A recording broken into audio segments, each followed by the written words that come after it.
నమస్తే, welcome to HCV news. ముందుగా bulletin headlines. CM relief fund ద్వారా అనారోగ్య బాధిత కుటుంబాలకు అందుతున్న సహాయం, ఆ కుటుంబాలకు విలువైన భరోసా. పట్టభద్రుల ఎమ్మెల్సీ ఆలపాటి రాజేంద్ర ప్రసాద్. పట్టణ శివారు ప్రాంతంలోని అన్ని స్లమ్ ఏరియాలో స్పెషల్ శానిటేషన్ డ్రైవ్ క్షేత్రస్థాయిలో పరిశీలించిన మున్సిపల్ కమిషనర్ జె అప్పలనాయుడు. పట్టణంలో వీధి కుక్కల నియంత్రణలో సుప్రీంకోర్టు గైడ్ లైన్స్ విస్మరించిన పురపాలక సంఘం, హైకోర్టు న్యాయవాది పెరికిల డానియల్. విభిన్నమైన కథాంశంతో త్వరలో విడుదల కానున్న మల్టీ స్టార్ చిత్రం చైనా పీస్ ప్రమోషన్ లో వివరాలు వెల్లడించిన చిత్ర యూనిట్. సీఎం రిలీఫ్ ఫండ్ ద్వారా వైద్య సేవల కోసం అందిస్తున్న ఆర్థిక సహకారం, కుటుంబానికి చక్కని తోడ్పాటుని కూటమి పాలకులకు నియోజకవర్గ ప్రజల తరపున ధన్యవాదాలని ముఖ్యమంత్రి సహాయ నిధి చెక్కుల పంపిణీ కార్యక్రమంలో ఎమ్మెల్సీ ఆలపాటి రాజేంద్ర ప్రసాద్ పేర్కొన్నారు. స్థానిక రామలింగేశ్వరపేటలోని తెలుగుదేశం పార్టీ కార్యాలయంలో శుక్రవారం సీఎం రిలీఫ్ ఫండ్ అర్హత సాధించిన 25 మంది లబ్ధిదారులకు 14,75,271 రూపాయల విలువైన చెక్కులను ఎమ్మెల్సీ ఆలపాటి రాజేంద్ర ప్రసాద్ పార్టీ నాయకులతో కలిసి అందజేశారు. ఈ సందర్భంగా ఆయన మాట్లాడుతూ కూటమి ప్రభుత్వం ఏర్పడ్డాక ముఖ్యమంత్రి సహాయ నిధి ద్వారా వైద్య సేవలకు అందిస్తున్న ఆర్థిక భరోసా ఓ గొప్ప అంశమని అన్నారు. మరే రూపంలో వైద్యానికి సహాయం లభించని కుటుంబాలకు వైద్య సేవల నిమిత్తం అటు రాష్ట్రంలో ఇటు నియోజకవర్గంలో ముఖ్యమంత్రి సహాయ నిధి అనారోగ్య బాధిత కుటుంబాలకు ఆర్థిక అవసరం తీర్చుతూ సహాయపడుతున్నారు. ముఖ్యమంత్రి సహాయ నిధి పొందుతున్న కుటుంబాల తరపున సీఎం చంద్రబాబు నాయుడుకి, ఉప ముఖ్యమంత్రి పవన్ కళ్యాణ్కి, కూటమి పాలకులకు ఎమ్మెల్సీ ఆలపాటి రాజేంద్ర ప్రసాద్ ధన్యవాదాలు తెలిపారు. ఈ కార్యక్రమం పట్టణ టీడీపీ అధ్యక్షులు మహమ్మద్ కుద్దూస్, మండల పార్టీ అధ్యక్షులు నల్లిపై నాగేశ్వరరావు, భీమవరపు సాంబిరెడ్డి, జొన్నాదుల మహేష్, పండితపు దుర్గా ప్రసాద్, శాఖమూరి చిన్న మల్లవరపు విజయ్ తదితరులు పాల్గొన్నారు. ముఖ్యమంత్రి సహాయ నిధి కింద ఈ నియోజకవర్గంలో దాదాపు కొన్ని వందల మందికి ప్రత్యేకంగా వాళ్ళ వైద్య నిమిత్తం కొన్ని కోట్ల రూపాయలని ఖర్చు చేయటం జరిగింది. ఆ నేపథ్యంలోనే ఈరోజు 25 మందికి దాదాపు 14,24,376 రూపాయలు ముఖ్యమంత్రి సహాయ నిధి ద్వారా సహాయం చేయటం అనేది ఈ నియోజకవర్గ ప్రజలు, తెలుగుదేశం పార్టీ కూటమి నాయకత్వం ఆధ్వర్యంలో మరి ఇక్కడ తెనాలి తెలుగుదేశం పార్టీ కార్యాలయంలో వీళ్ళందరికీ కూడా ఈ చెక్కుల పంపిణీ పార్టీ నాయకత్వం ద్వారా ఈ కార్యక్రమాన్ని నిర్వహించి చెక్కులు పంపిణీ చేసినందుకు పార్టీకి, మరి ముఖ్యంగా ముఖ్యమంత్రి చంద్రబాబు నాయుడు గారికి, పవన్ కళ్యాణ్ గారికి, నారా లోకేష్ గారికి నా హృదయపూర్వకమైనటువంటి ధన్యవాదాలు తెలుపుకుంటా ఉన్నాం. పురపాలక సంఘ పరిధిలోని అన్ని స్లమ్ ఏరియాలను శానిటేషన్ పరంగా మెరుగైన విధానం, సైడ్ కాలువల పొడికెత్తిత పనులకు మంత్రివర్యుల సూచనల మేరకు ప్రత్యేక డ్రైవ్ కొనసాగిస్తున్నామని మున్సిపల్ కమిషనర్ క్షేత్రస్థాయిలో పొడికెత్తిత పనుల పరిశీలన క్రమంలో పేర్కొన్నారు. స్థానిక చెంచుపేట 27వ వార్డు పరిధిలో శుక్రవారం నిర్వహించిన సైడ్ కాలువల పొడికెత్తిత పనులను మున్సిపల్ కమిషనర్ జె అప్పలనాయుడు పరిశీలించారు. పేద వర్గాలు నివసించే కాలనీలలో పారిశుద్ధ్య పనులకు ఇస్తున్న ప్రాధాన్యత క్రమంలో దోమల నియంత్రణ చర్యలు, సైడ్ కాలువల పొడికెత్తిత పనులు ఓ కార్యాచరణగా కొనసాగిస్తున్న క్రమంలో కమిషనర్ అప్పలనాయుడు మీడియాతో మాట్లాడుతూ పట్టణ శివారు ప్రాంతంలో మొత్తం 14 సమ్ ఏరియాలు ఉన్నాయన్నారు. ఓ కార్యాచరణగా శానిటేషన్ పనుల మెరుగుదలకు ప్రజలు సహకరించారన్నారు. ఇంటిలోని వ్యర్థాలు ఇంటి ముందు కాలువలో వేయకుండా బుట్టల్లో నిల్వ చేసి శానిటేషన్ సిబ్బందికి ఇవ్వాలన్నారు. కాలువలపై ఆక్రమణలు ఎవరింటి ముందు వారే స్వచ్ఛందంగా తొలగించాలన్నారు. ప్రతి స్లమ్ ఏరియాలో మెరుగైన పారిశుద్ధ్య సేవలకు తగు ప్రాధాన్యత కల్పిస్తున్నామని చెప్పారు. ప్రధాన ట్రైన్లో మార్చి నెల నుండి స్కిల్ తొలగించే పనులు డ్రైవ్ గా నిర్వహిస్తామన్నారు. ప్రజలందరి సహకారంతోనే మెరుగైన పారిశుద్ధ్య విధానం సాధ్యపడుతుందన్నారు. ఈ కార్యక్రమంలో వార్డు కౌన్సిలర్ బోయపాటి అరుణ, ఎంహెచ్ఓ మొవ్వా యేసుబాబు, శానిటరీ విభాగం సిబ్బంది ఉన్నారు. తెనాలి పురపాలక సంఘం పరిధిలో నోటిఫైడ్ స్లమ్ ఏరియాస్ సుమారుగా ఒక 14 ఉన్నాయి, చిన్న పెద్ద కలిపి. వాటిల్లో శానిటేషన్ సంబంధించినటువంటి డ్రైవ్ అంటే ఈ యొక్క సిల్ట్ అనేటువంటిది రిమూవ్ చేయటం, అట్లాగే కాలువలపై ఉండేటువంటి పలకలు వేయడం ద్వారా కొన్ని చోట్ల ఎంక్రోచ్మెంట్ అయ్యి వాటిని రిమూవ్ చేయడం, అట్లాగే ఇంకా బ్లీచింగ్ అనేటువంటిది కూడా టోటల్ ఏరియాస్లో స్ప్రింక్లింగ్ చేయటం, యాంటీ లార్వా ఆపరేషన్స్ అనేటువంటివి చేయడము ఒక డ్రైవ్ మోడ్లో కండక్ట్ చేస్తున్నాం గత 4 రోజులుగా. సో మొదట ఎడ్లలింగి కాలనీ, తర్వాత Potharaju colony, NCB colony last 4 days నుండి చేసాం. ఈరోజు 27 వార్డులో సంబంధించి మన మున్సిపల్ దెబ్బలు మన ఏరియా మాదాలవారి వీధి ఏరియాలో ఒక డ్రైవ్ మోడ్లో కాలువ పైన ఎంక్రోచ్మెంట్స్, సిల్ట్ అన్నీ కూడా రిమూవ్ చేయడం జరిగింది. అలాగే ఈ యాక్టివిటీలో వాటర్ సప్లై కూడా ఎట్లా వస్తుంది ఏరియాస్కి అనేది కూడా చూస్తున్నాం. గౌరవ మంత్రివర్యులు మొత్తంగా స్లమ్ ఏరియాస్ అన్నిటిపైన ప్రత్యేకంగా దృష్టి పెట్టి అవన్నిటిని కూడా క్లీన్ చేయాలి, అట్లాగే ప్రజలకు ఎటువంటి ఇబ్బంది లేకుండా ఉండాలి, అట్లాగే వేసవిలో అన్ని కాలువలను కూడా డీసిల్ట్ చేయాలని ఆదేశించున్నారు. అది ఆ ఆదేశాల ప్రకారం మేజర్ డ్రైన్స్ యొక్క ప్రస్తుత పరిస్థితి ఏంటి, వాటిని ఎట్లాగా మనం మార్చి నెలలో డీసిల్ట్ చేయాలని కూడా ప్రత్యక్షంగా చూడడం, ఇంకా సివిల్ వర్క్స్ ఎక్కడైనా అవసరం అనుకుంటే ఆ సివిల్ వర్క్స్ కూడా ఎస్టిమేషన్ రెడీ చేసుకోవడం లాంటివన్నీ కూడా ఈ మార్నింగ్ పార్ట్ డ్రైవ్లో మేము ఈ యొక్క డ్రైవ్ మోడ్లో వెళ్తున్నాం. కాబట్టి రాబోయే 10 డేస్లో అర్బన్లో ఉన్నటువంటి అన్ని నోటిఫైడ్ స్లమ్ ఏరియాస్లో ఈ యాక్టివిటీస్ని కంప్లీట్ చేసి సివిల్ వర్క్స్ కూడా ప్రపోజ్ చేసుకుని మార్చి ఏప్రిల్లో మేజర్ డ్రైన్స్ అండ్ మీడియం డ్రైన్స్ను డీసిల్టేషన్ చేసి ప్రజలకి రాబోయే వర్షాకాలంలో ఎలాంటి ఇబ్బంది లేకుండా డ్రైన్స్ వల్ల కానీ లోలాంగ్ ఏరియాస్ వల్ల కానీ ఇబ్బంది లేకుండా ఒక ప్రీ ప్లాన్గా వెళ్తున్నాం. మా ప్రజలు కూడా సహకరించాలి, కాలువ పైన ఎంక్రోచ్మెంట్స్ జరపకుండా. అట్లాగే మీకు ఉండేటువంటి చెత్త అంతా కూడా మా మున్సిపల్ వెహికల్స్కి ఇవ్వాలి, ఎక్కడ పెడితే అక్కడ మనం వేయకూడదు. అలాగే మనకు ఉండేటువంటి కమర్షియల్ ఎస్టాబ్లిష్మెంట్స్ ఏవైతే ఉంటాయో అవి కూడా వాళ్ళు ఈవినింగ్ పూట రోడ్డుపై వేయకుండా వాళ్ళు కూడా బాధ్యతగా మున్సిపల్ వెహికల్ మార్నింగ్ వచ్చేంత వరకు ఏర్పాటు చేసుకుని మున్సిపల్ వెహికల్స్కి ఇవ్వాలి. పట్టణంలో వీధి కుక్కలను నియంత్రించే విషయంలో సుప్రీంకోర్టు ఆదేశాలను పురపాలక సంఘం విధిగా పాటించాల్సి ఉందని, ఆ విధంగా పాటించని కారణంగా వీధి కుక్కల కారణంగా ప్రజలు ఇబ్బందులు పడుతున్నారని పురపాలక సంఘం అధికారుల తీరును హైకోర్టు న్యాయవాది పెరికిల డానియల్ విమర్శించారు. శుక్రవారం స్థానిక కోర్టు ఆవరణలో హైకోర్టు న్యాయవాది పెరికిల డానియల్ మీడియాతో మాట్లాడుతూ వీధి కుక్కల నియంత్రణకు సుప్రీంకోర్టు స్పష్టమైన ఆదేశాలు ఇచ్చిందని, వాటి వల్ల ప్రజలకు ఇబ్బంది లేకుండా వాటి కొరకు ప్రత్యేక షెడ్లు ఏర్పాటు చేయాలని, వాటిలోనే వాటికి ఆహారం సరఫరా కూడా చేయాలని అన్నారు. ఇందుకు భిన్నంగా పురపాలక సంఘం వీధి కుక్కలను పట్టుకుని కుటుంబ నియంత్రణ ఆపరేషన్ చేసి మరలా అదే ప్రాంతంలో వదిలి వెళ్లడం ద్వారా వాటి మానసిక పరిస్థితి వక్రీకరించి ప్రజలపై దాడి చేస్తున్నాయన్నారు. వీధి కుక్కలను పట్టుకు వెళ్లే సమయంలో ఆ ప్రాంతంలో కొందరు అడ్డుకునే విధానం ఇబ్బందికరమే అన్నారు. కుక్కను పట్టేటప్పుడు అడ్డుపడేవారు ఆ కుక్కను బయటకు వదలకుండా జాగ్రత్త చేసుకోవాలన్నారు. న్యాయవాది శ్రీనివాస్ గౌడ్ మాట్లాడుతూ వీధి కుక్క ఎవరినైనా కరిస్తే వాటికి ఆహారం వేసే వ్యక్తులు కూడా పరిహారం చెల్లించాల్సి ఉంటుందని సుప్రీంకోర్టు ఇచ్చిన ఆదేశాల్లో ఉన్నట్టు తెలిపారు. న్యాయవాది వేములపల్లి శ్రీనివాస్ మాట్లాడుతూ వీధి కుక్కల ధోరణిలో విపరీతమైన మార్పు వచ్చిందని, అవి మనుషులపై దాడి చేసే విధానం అత్యంత భయానకంగా ఉంటుందని అన్నారు.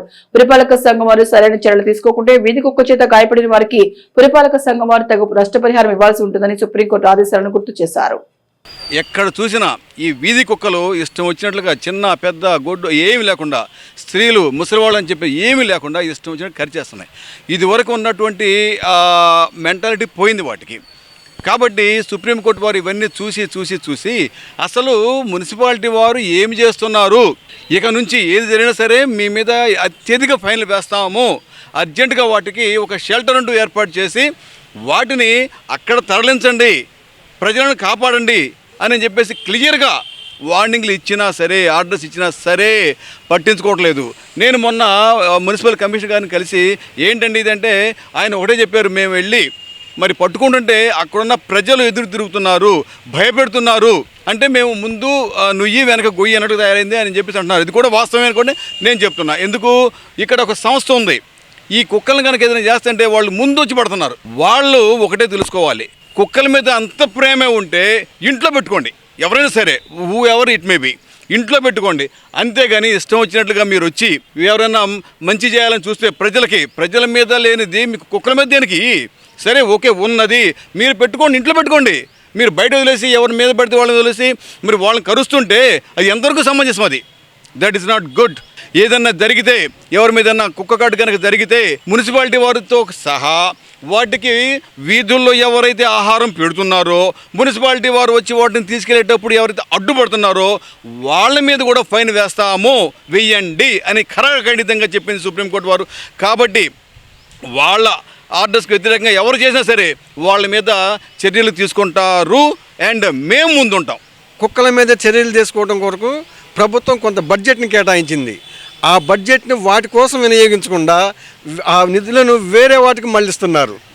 ఆ విషయాన్ని పక్కన పెడితే కుక్క కాటు వలన చాలా ప్రమాదాలు జరిగే అవకాశం ఉంది. అదేవిధంగా పట్టణాలనే కాకుండా పల్లెటూరులో కూడా కుక్క కరిసిందంటే ఏముందలే, ఇది చిన్న గాయమే, కానీ ఎంతోమంది నిర్లక్ష్యంగా ఉంటారు.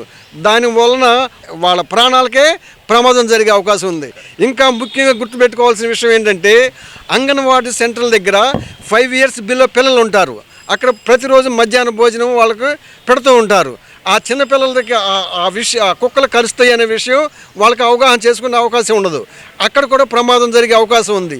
ఈ విషయంలో కూడా స్త్రీ శిశు సంక్షేమ శాఖ వారు వాళ్ళ కింద ఉన్న వాళ్ళకి ఈ విషయం మీద అవగాహన కల్పించాలి. కాబట్టి ఇది తీవ్రమైన సమస్య, ఇది చిన్న సమస్య కాదు. ప్రతిరోజు పెద్దవాళ్ళు కుర్రవాళ్ళు వాకింగ్కి వెళ్తూ ఉంటారు. ఆ టైంలో ఆ కుక్కలు వచ్చి ఆ మనుషుల్ని కలిస్తే ఎంతో ప్రమాదకరం. కాబట్టి ప్రభుత్వం వారు అదేవిధంగా ప్రభుత్వ ఉద్యోగస్తులకు ప్రజలు కూడా సహకరించి ఈ విషయం మీద అందరూ చర్యలు తీసుకోవాలి. ఈ మున్సిపాలిటీలన్నీ కూడా చాలా జాగ్రత్తగా డైరెక్షన్ ప్రకారం ఫాలో అవ్వాలనేటటువంటి సుప్రీంకోర్టు గైడ్లైన్స్ ఇచ్చింది. ఆ గైడ్లైన్స్ని వారు ఫాలో అవ్వాల్సిన అవసరం కూడా ఉంది. అదేవిధంగా ఆ గైడ్లైన్స్కి ఎవరైనా సరే వ్యతిరేకంగా కనుక ఏ విధమైన అభ్యంతరాలు ఏర్పాటు చేసినా కానీ వాళ్ళ మీద తగిన చర్యలు తీసుకుంటామనేటటువంటిది కూడా సుప్రీంకోర్టు తెలియజేసింది. అదేవిధంగా మా మిత్రులు కూడా అదే చెప్తున్నారు.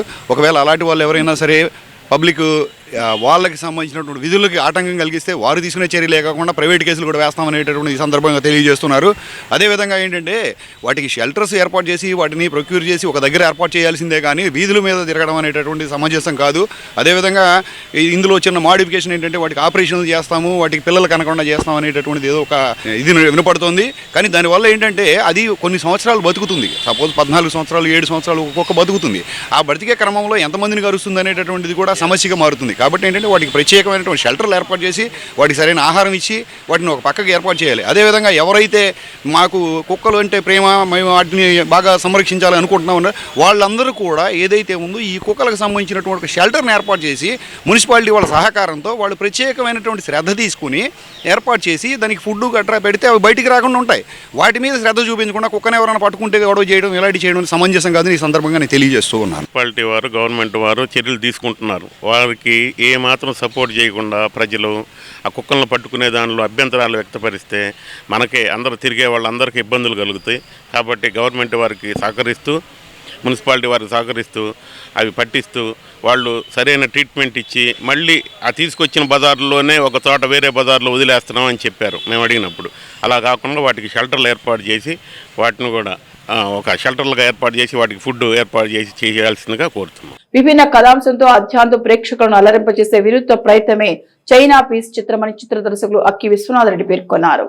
తెనాలి శివాలోని సుల్తానాబాద్ గిస్మత్ హోటల్ ప్రాంగణంలో శుక్రవారం చైనా పీస్ చిత్ర నిర్మాత దర్శకులైన అక్కి విశ్వనాథ్ రెడ్డి తమ చిత్ర ప్రధాన పాత్రధారులతో సినీ ప్రమోషన్ ఏర్పాటు చేశారు. మూన్ లైట్ డ్రీమ్స్ బ్యానర్ పై విభిన్న కథాంశంతో కొత్తదనం కోరుకున్న ప్రేక్షకుల అభిలాషకు తగిన విధంగా రూపొందించిన చైనా పీస్ చిత్ర విశేషాలను మీడియాతో పంచుకున్నారు.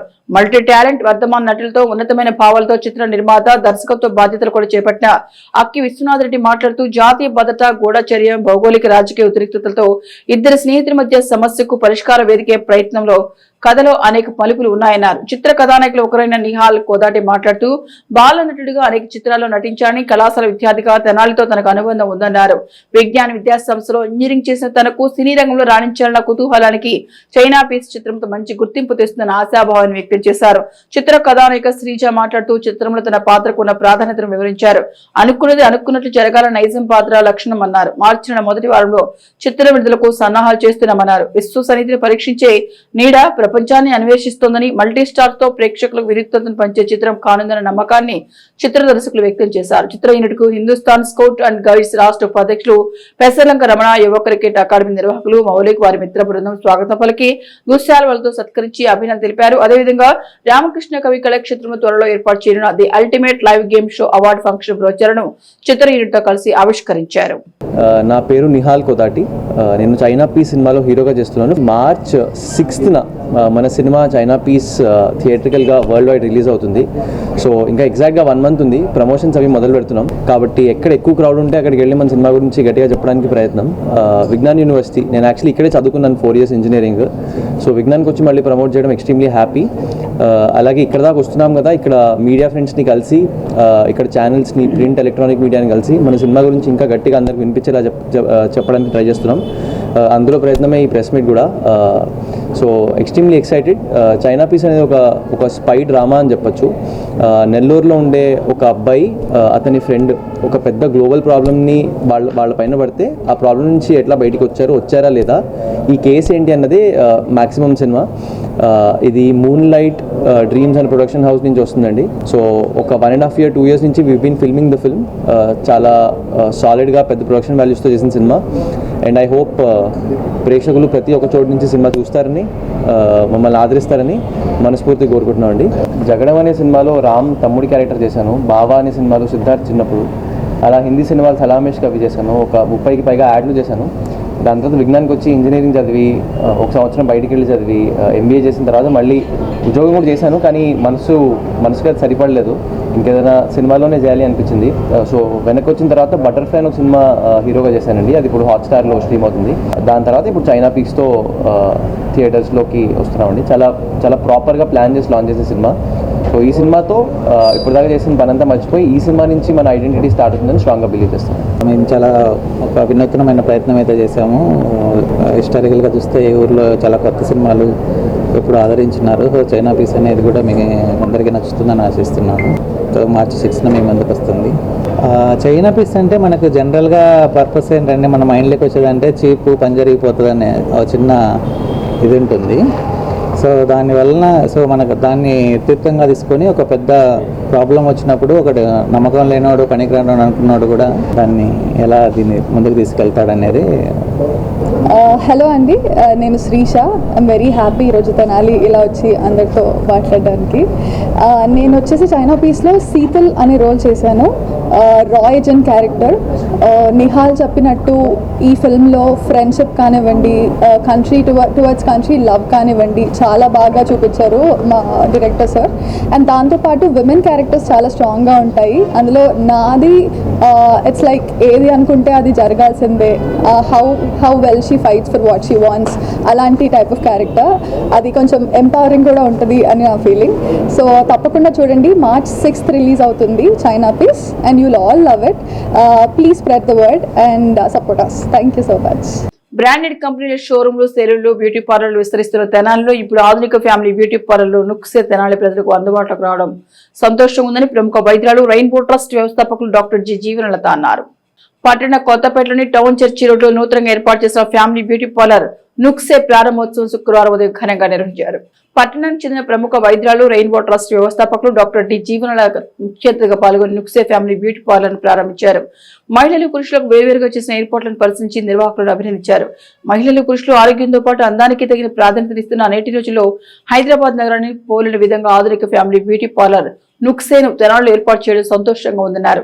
తమ అందానికి మెరుగులు దిద్దుకోవాలని కోరుకునేవారు సద్వినియోగం చేసుకోవాలని సూచించారు. నుక్సే సంస్థ నిర్వాహకుడు ఎం ప్రవీణ్ మాట్లాడుతూ హెయిర్, స్కిన్, నెయిల్స్, బ్రైడల్ అందాలకు తమ పార్లర్ చిరునామాగా నిలుస్తుందని చెప్పారు. అంతర్జాతీయ బ్రాండెడ్ కాస్మెటిక్స్ తో ఇక్కడ సేవలు అందుబాటు ధరలో ఉంటాయని వివరించారు. కార్యక్రమంలో డాక్టర్ జయచంద్ర, కందేటి చంద్రశేఖర్, బొమ్మ సతీష్ రెడ్డి, ఆలపటి వెంకటరామయ్య, కరణం క్రాంతి చైతన్య తదితరులు పాల్గొన్నారు. నిర్వాహకులకు శుభాకాంక్షలు తెలియజేశారు. ఈరోజు తెనాలిలో ఒక మంచి ఓపెనింగ్కి వచ్చాను. చాలా సంతోషంగా ఉంది. ఒక పాష్ లుక్తో ఆధునికంగా ఏర్పరిచిన ఈ న్యూక్స్ ఫ్యామిలీ సెలూన్ చాలా ఒక హైదరాబాద్ రేంజ్లో పెట్టారు. ఆల్మోస్ట్ హైదరాబాద్లో ఒక హైఫై సెలూన్కి వెళ్ళినట్లుంది. ఇంత మంచి సెలూన్ తెనాలిలో పెట్టినందుకు, దీని ఓపెనింగ్కి నన్ను పిలిచినందుకు నాకు చాలా సంతోషంగా ఉంది. ఇక్కడ hair and salon plus skin care కూడా ఉంది కాబట్టి కొత్త బిగినింగ్. అంటే ఇప్పుడున్న ట్రెండింగ్ దీంట్లో ఏంటంటే కమ్యూనికేషన్ స్కిల్స్, బ్యూటీ చాలా చాలా ఇంపార్టెంట్ కాబట్టి అందరూ కూడా బ్యూటీకి ఇంపార్టెన్స్ ఇస్తున్నారు. కాబట్టి తెనాలిలో ఇంత మంచి సెలూన్ పెట్టడం, దీనికి నా ఓపెనింగ్ నేను రావడం అండ్ ఇది అందరూ యూటిలైజ్ చేసుకుంటారని ఆర్గనైజర్స్కి కంగ్రాచులేషన్స్ చెప్తూ thank you very much. Hi అండి, న్యూక్స్ సెలూన్ వచ్చేసి మనం ప్రీమియం సర్వీస్ కోసం ఇక్కడ లాంచ్ చేసాము. అండ్ అఫోర్డబుల్ ప్రైజెస్కి అండ్ ఓన్లీ బ్రాండెడే ఇక్కడ ఉంటుంది. సీనియర్ స్టైలిస్టులు, సీనియర్ బ్యూటిషియన్ టెక్నీషియన్స్ ఇక్కడ ఉంటారు. సో ప్రోడక్ట్స్ కూడా యూజింగ్ ఆల్ కంప్లీట్లీ ఇంటర్నేషనల్ బ్రాండెడ్స్. ప్రజా సమస్యల పరిష్కారమే లక్ష్యంగా కూటమి ప్రభుత్వం విధానాన్ని ముందుకు తీసుకువెళ్తూ పార్టీ పరంగా ప్రజల సమస్యలు తెలుసుకుని పరిష్కరించే కార్యాచరణలో పార్టీ కార్యాలయ గ్రీవెన్స్ కు ప్రాధాన్యత ఉందని పట్టభద్రుల ఎమ్మెల్సీ ఆలపాటి రాజేంద్ర ప్రసాద్ పేర్కొన్నారు. స్థానిక రామలింగేశ్వరపేటలోని తెలుగుదేశం పార్టీ కార్యాలయంలో శుక్రవారం నిర్వహించిన ప్రజా దర్బార్ కార్యక్రమం ద్వారా పట్టభద్రుల ఎమ్మెల్సీ ఆలపాటి రాజేంద్ర ప్రసాద్ అర్జీదారుల నుండి అర్జీలు స్వీకరించారు. వారి సమస్యలను అడిగి తెలుసుకున్నారు. ప్రతి సమస్యకు స్పష్టమైన పరిష్కారం చూపే దిశగా పార్టీ నాయకత్వం సూచనల మేరకు అర్జీదారులకు భరోసా కల్పించారు. ఈ సందర్భంగా ఎమ్మెల్సీ ఆలపాటి రాజేంద్ర ప్రసాద్ మీడియాతో మాట్లాడుతూ రాష్ట్ర పార్టీ ఆదేశాల మేరకు నియోజకవర్గ స్థాయిలో ప్రతి శుక్రవారం రాష్ట్ర వ్యాప్తంగా అన్ని నియోజకవర్గాల్లో తెలుగుదేశం పార్టీ తరఫున గ్రీవెన్స్ కార్యక్రమం కొనసాగుతోందని తెలిపారు. సెంట్రల్ పార్టీ కార్యాలయంలో ప్రతి సోమవారం గ్రీవెన్స్ ఉంటుందన్నారు. 4 గోడల మధ్య కాదు, ప్రజల్లో ఉంటూ వారి సమస్యలు తెలుసుకుంటూ కూటమి ప్రభుత్వ విధానాలకు అండగా ఉండటమే గ్రీవెన్స్ లక్ష్యమన్నారు. ఆర్థిక అంశాలు, ఆర్థికేతర అంశాలు, వ్యక్తిగత సమస్యలు, పెన్షన్లు, ఇళ్ల పట్టాలు ఇలా వచ్చే ప్రతి సమస్యను రికార్డు రూపంలోకి మార్చుకుని సమస్యల పరిష్కారం కోసం కూటమి ప్రభుత్వం ఆయా శాఖలకు సంబంధించిన అధికారులకు లెటర్లు పెట్టడం జరుగుతోందన్నారు. ఈ కార్యక్రమంలో పట్టణ పార్టీ అధ్యక్షులు మహమ్మద్ కుద్దూస్, జనాదుల మహేష్, పార్టీలోని వివిధ స్థాయి నాయకులు, పార్టీ శ్రేణులు పాల్గొన్నారు. ప్రతి శుక్రవారం నాడు రాష్ట్ర వ్యాప్తంగా, అదేవిధంగా సెంట్రల్ ఆఫీస్లో ప్రతి సోమవారం నాడు ఈ గ్రీవెన్సెల్ కండక్ట్ చేస్తూ ఉంటాం. ఎవరైనా రాజకీయాలకు అతీతంగా ఇబ్బంది పడేవాళ్ళు ఏ వ్యక్తి అయినా సరే ఈ గ్రీవెన్స్ సెల్కి వచ్చి వాళ్ళ సమస్యల్ని చెప్పుకోవడానికి, అదేవిధంగా ఆర్థిక పరమైనటువంటి సమస్యలు అయితే అది ప్రభుత్వ పరంగానా వ్యక్తిగతంగానా, ఆర్థికేతర పనులైతే అధికారులతో మాట్లాడి చేయగలిగిన పనులు ఉంటే వెంటనే చేయటం, పెన్షన్స్, హౌసింగ్ ఏమైనా కొత్తగా వస్తే వాటిలన్నింటినీ అప్లికేషన్స్ తీసుకోవటం, ఇవి కాకుండా ఏదైనా సామాజిక అంశాలు వస్తే వాటిని పరిష్కరించడానికి ప్రయత్నించటం, నిత్యం నిరంతరం ప్రతి క్షణం ప్రతి నిమిషం ప్రజల కోసం అనే భావన ఈ కూటమి నాయకత్వం, ప్రభుత్వం, పాలన, తెలుగుదేశం పార్టీ నాయకత్వం ప్రత్యేకంగా ఈ కార్యక్రమాన్ని కొనసాగిస్తూ ప్రజలకి అందుబాటులో ఉండాలి. 4 గోళ్ల మధ్యలో కాదు, నలుగురు మధ్యలో ప్రభుత్వం, పాలన ఉండాలి, పారదర్శకత ఉండాలి. అదే ఈ ప్రభుత్వం యొక్క లక్ష్యం. ఆ లక్ష్యంతోనే పార్టీగా కూడా ప్రభుత్వానికి అండగా పార్టీ ప్రభుత్వాన్ని నడిపించే విధంగా ఈ కార్యక్రమాన్ని కొనసాగిస్తూ ఉన్నాం. తెనాలి రామలింగేశ్వరపేటలోని తెలుగుదేశం పార్టీ కార్యాలయంలో శుక్రవారం నిర్వహించిన ప్రజా దర్బార్ కార్యక్రమంలో ఆంధ్రప్రదేశ్ యునైటెడ్ టీచర్ ఫెడరేషన్ సంఘ నాయకులు పట్టభద్రుల ఎమ్మెల్సీ ఆలపాటి రాజప్రసాద్ను కలిసి తమ సమస్యలను పరిష్కరించాలని, ఆర్థిక బకాయిలను వెంటనే చెల్లించాలని కోరుతూ వినతిపత్రం అందజేశారు. తెనాలి రామలింగేశ్వరపేటలోని తెలుగుదేశం పార్టీ కార్యాలయంలో శుక్రవారం యూటీఎఫ్ సంఘ నాయకులు ఎమ్మెల్సీ ఆలపాటి రాజప్రసాద్ను కలిసి వినతిపత్రం సమర్పించారు. అదేవిధంగా ఊరి బడిని కాపాడుకుందామనే పోస్టర్ను ఎమ్మెల్సీ ఆలపాటి రాజప్రసాద్ ఆవిష్కరించారు. ఈ కార్యక్రమంలో యూటీఎఫ్ నాయకులు K Sambasivarao, S Varaprathap, K Kedarnath, Shaik Kaleshavali, N Rambabu, Nagalakshmi, B Nagendrababu, P Koti Sundararao, P Mrityunjaya Rao తదితరులు పాల్గొన్నారు. ఈ రోజున ప్రభుత్వ బడులు విద్యార్థులు తగ్గుతున్న పరిస్థితుల్లో యూటీఎఫ్గా ఒక బాధ్యత గల సంఘంగా ఈ రోజున మనకి ప్రభుత్వ బడులు విద్యార్థులు చేర్పించడం కొరకు ఒక ప్రత్యేకమైనటువంటి కార్యక్రమం ఏర్పాటు చేయడం, ఊరి బండి కాపాడుకుందాం అనే ఒక స్లోగన్తో యూటీఎఫ్గా మనం ముందుకు రావడం జరిగింది. అట్లానే ఈ పాంప్లెట్ని మన గౌరవ ఎమ్మెల్సీ గారు రాల్పాటి రాజా గారి ద్వారాగా ఆవిష్కరణ చేయడం, అదేవిధంగా ఉద్యోగులకు అందరికి కూడా ఆర్థిక బకాయిలు ఏవైతే ఉన్నాయో వాటిని కూడా మన శాసన మండలిలో ప్రస్తావించాలని చెప్పేసి వారికి విన్నవించడం జరిగింది. Thank you. సేవాభిలాషిగా వృద్ధుల కోసం ఆశ్రమాన్ని ఏర్పాటు చేసి ఈదర శ్యాంప్రసాద్ విలువైన సేవలు అందిస్తున్నారని శ్రీ శివలింగేశ్వర భక్త బృందం సేవా సమితి అధ్యక్షుడు కుర్రాశ్రీని పేర్కొన్నారు. స్థానిక ఇదానగర్ చెందిన ఈదర శ్యాంప్రసాద్ జన్మదినోత్సవాన్ని పురస్కరించుకుని శుక్రవారం రైల్వే స్టేషన్ సమీపంలో గల శ్రీ శివలింగేశ్వర భక్తి బృందం సేవా సమితి ప్రాంగణంలో శ్యాంప్రసాద్ మిత్ర మండలి అన్నదాన సేవలు నిర్వహించారు. కె యశ్వంత్ కుమార్ ఆధ్వర్యంలో ఏర్పాటు చేసిన అన్నదాన సేవా కార్యక్రమాన్ని ఉద్దేశించి శ్రీ శివలింగేశ్వర భక్త బృందం సేవా సమితి నిర్వాహకులు కుర్రాశ్రీని మాట్లాడుతూ సామాజిక సేవ లక్ష్యంగా ఐదానగర్ ప్రాంతంలో వృద్ధాశ్రమాన్ని ఏర్పాటు చేసి సేవలు అందిస్తున్న శ్యాంప్రసాద్ జన్మదినోత్సవాన్ని ఆయన మిత్ర మండలి అన్నదాన సేవలతో నిర్వహించడం ఆనందదాయకమన్నారు. మానవతావాదుల సహకారంతో శ్రీ శివలింగేశ్వర భక్తి బృంద సేవా సమితి నిత్య అన్నదాన సేవలను కొనసాగిస్తుందన్నారు. ఈ కార్యక్రమంలో శ్యాంప్రసాద్ మిత్ర మండలితో పాటుగా సేవా సమితి సభ్యులు పాల్గొన్నారు. ప్రముఖ తెనాలి పట్టణంలో ప్రముఖ బిల్డర్ ఈదర శ్యాంప్రసాద్ గారి జన్మదిన సందర్భంగా మా స్నేహితుడు యశ్వంత్ కుమార్ ఇక్కడ పేద ప్రజలకు అన్నదాన కార్యక్రమం చేస్తున్నాడు. ఆ కార్యక్రమంలో మమ్మల్ని అందరినీ విచ్చేసి ఆ కార్యక్రమం జయప్రదం చేయవలసిందిగానే కోరాడు. అందువల్ల అందరూ వచ్చి ఈ కార్యక్రమంలో మా వంతు యశ్వంత్కు నిలబడి చేశాము. ఈదర శ్యాంప్రసాద్ గారు ఐతనగర్ నేలపాడు రోడ్లో ఓల్డ్ ఏజ్ హోమ్ ఒకటి కన్స్ట్రక్షన్ బాగా చేస్తున్నారు. అట్లాంటి సేవా కార్యక్రమాలు మరిన్ని చేయాలని, ఆయన మరిన్ని జన్మదినాలు మరింత సేవా కార్యక్రమాలు చేయాలని మనసారా కోరుకుంటున్నాం. ఈదర శ్యాంప్రసాద్కి మరోసారి జన్మదిన శుభాకాంక్షలు తెలియజేస్తున్నాం. ప్రతినిత్యం కూడా దాతల సహకారంతో వివిధ కార్యక్రమాల ద్వారా ఎవరైతే నిస్సహాయులు అన్నాడుతున్నారో వారికి అన్నదాన కార్యక్రమం ఏర్పాటు చేయడం జరిగింది. ఈరోజు యొక్క అన్నదాన కార్యక్రమం విశేషం ఈదర శ్యాంప్రసాద్ గారు వారి యొక్క పుట్టినరోజు సందర్భంగా వారి యొక్క పేరు మీద కె యశ్వంత్ కుమార్ గారు వాళ్ళ ఫ్రెండ్స్ కలిపి ఈ రోజున ఈ మధ్యాహ్న కాలంలో ఈ అన్నదాన కార్యక్రమం ఏర్పాటు చేశారు. ముందుగా మరి సామాజిక సేవకు అయినటువంటి వారు, అదేవిధంగా మరి కొత్తగా నూతనంగా కూడా వృద్ధులకి వృద్ధాశ్రమం కూడా నిర్వహిస్తున్న మరి ఈదర శ్యాంప్రసాద్ గారికి మా యొక్క సేవా సమితి తరపున వారికి జన్మదిన శుభాకాంక్షలు తెలుపుతూ నిండు నూరేళ్లు ఆయుర ఆరోగ్యాలతో ఇలాగే కొనసాగాలని, వాళ్ళ సేవలు అందించాలని చెప్పేసి తెలియపరచుకుంటూ ఈ కార్యక్రమంలో పాల్గొన్న మరి యశ్వంత్ కుమార్ గారు వాళ్ళ ఫ్రెండ్స్ అందరికీ ప్రత్యేకంగా ధన్యవాదాలు తెలుపుతున్నాం. 10వ తరగతి పరీక్షా ఫలితాలు ఈ ఏడాది 100% లక్ష్యంగా ఉత్తీర్ణత సాధించాలని ప్రముఖ సైకాలజిస్ట్ ప్రత్యూష సుబ్బారావు పేర్కొన్నారు. మండల కేంద్రం అమర్తలూరు జిల్లా పరిషత్ ఉన్నత పాఠశాలకు శుక్రవారం మండల పరిధిలో 10వ తరగతి చదువుతున్న విద్యార్థులకు స్టెప్ మానవతా టీం ఆధ్వర్యంలో మోటివేషన్ క్లాస్ నిర్వహించారు. ఈ సందర్భంగా ప్రత్యూష సుబ్బారావు మాట్లాడుతూ విద్యార్థులు ఒత్తిడికి గురికాకుండా ప్రశాంత వాతావరణంలో పరీక్షలు రాయాలన్నారు. 10వ తరగతి విద్యార్థుల శ్రేయస్సే లక్ష్యంగా ప్రభుత్వం 100 రోజుల షెడ్యూల్ ప్రవేశపెట్టారని, షెడ్యూల్ ను విద్యార్థులు తూచా తప్పకుండా పాటించాలని తెలిపారు. మిజైల్ అధినేత ఏపీజే అబ్దుల్ కలాం, భారత రాజ్యాంగ నిర్మాత డాక్టర్ బిఆర్ అంబేద్కర్ వంటి మహనీయులను స్ఫూర్తిగా తీసుకుని విద్యను అభ్యసించారన్నారు. పాఠశాల హెచ్ఎంకే నిరీక్షణలో అధ్యక్షతన జరిగిన సమావేశంలో గోవాడ హైస్కూల్ హెచ్ఎం శివశేఖరరావు, మాజీ ఎంపీపీ మైనని రత్నప్రసాద్, విశ్రాంత ఇంజనీర్ ఉప్పల సాంబశివరావులు వచ్చే నెలలో 10వ తరగతి పరీక్షలు రాయి విద్యార్థులకు తగు సూచనలు, సలహాలు అందించారు. ఈ కార్యక్రమంలో మానవతా టీం సభ్యులు బాలకృష్ణ, రమణ, ఎన్వి సుబ్రహ్మణ్యం, డి నరసింహారావు, పాఠశాల ఉపాధ్యాయులు పాల్గొన్నారు.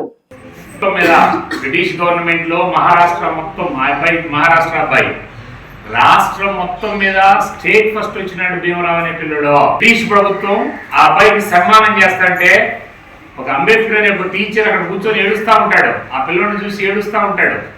వాళ్ళ హెడ్ మాస్టర్ అడుగుతాడు ఆ టీచర్ని, మిస్టర్ అంబేద్కర్ ఎందుకు ఏడుస్తున్నావు? నీకు ఇష్టమైన పిల్లోడు, నీకు ఇష్టమైన పిల్లోడు స్టేట్ ఫస్ట్ వస్తే నువ్వెందుకు ఏడుస్తున్నావని ఆ అంబేద్కర్ అనే టీచర్ అడుగుతాడు ఈ అబ్బాయిని, భీమరావుని, భీమరావు నువ్వు భవిష్యత్తులో గొప్ప లీడర్ అవుతావురా, గొప్ప స్థాయికి వెళ్తావురా, గొప్ప మేధావి అవుతావు, నన్ను గుర్తుపెట్టుకుంటావా అని అడుగుతాడు. ఆ రోజు వేదిక మీద చెప్తాడు ఈ భీమరావు అనే పిల్లడు, మైక్ పట్టుకొని చెప్తాడు, from today onwards my name is not Bhimrao, my name is Bhimrao Ambedkar, B R Ambedkar. ఆ టీచర్ గెలిచాడా ఓడాడా? భీమరావు అనే పిల్లోడి తల్లి 6 సంవత్సరాలు బతికింది. కొలంబియా విశ్వవిద్యాలయంలో సన్మానం చేస్తా అంబేద్కర్ని, మిస్టర్ అంబేద్కర్ ఈ దమ్ము నువ్వు ఎక్కడ పట్టుకున్నావంటే మా అమ్మ ఇచ్చింది అంటాడు. వాళ్ళ అమ్మ బతికింది 6 సంవత్సరాలు. Mother is powerful, teacher is powerful. ఇక బులెటిన్ ముగించే ముందు హెడ్లైన్స్ మరొకసారి. సీఎం రిలీఫ్ ఫండ్ ద్వారా అనారోగ్య బాధిత కుటుంబాలకు అందుతున్న సహాయం, ఆ కుటుంబాలకు విలువైన భరోసా. పట్టభద్రుల ఎమ్మెల్సీ ఆలపాటి రాజేంద్ర ప్రసాద్. పట్టణ శివారు ప్రాంతంలోని అన్ని స్లమ్ ఏరియాలో స్పెషల్ శానిటేషన్ డ్రైవ్, క్షేత్రస్థాయిలో పరిశీలించిన మున్సిపల్ కమిషనర్ జె అప్పలనాయుడు. పట్టణంలో వీధి కుక్కల నియంత్రణలో సుప్రీంకోర్టు గైడ్ లైన్స్ విస్మరించిన పురపాలక సంఘం, హైకోర్టు న్యాయవాది పెరికెల డానియల్. విభిన్నమైన కథాంశంతో త్వరలో విడుదల కానున్న మల్టీ స్టార్ చిత్రం చైనా పీస్ ప్రమోషన్ల వివరాలు వెల్లడించిన చిత్ర యూనిట్. ఇవి హెచ్సివి న్యూస్ బులెటిన్ విశేషాలు. నమస్తే.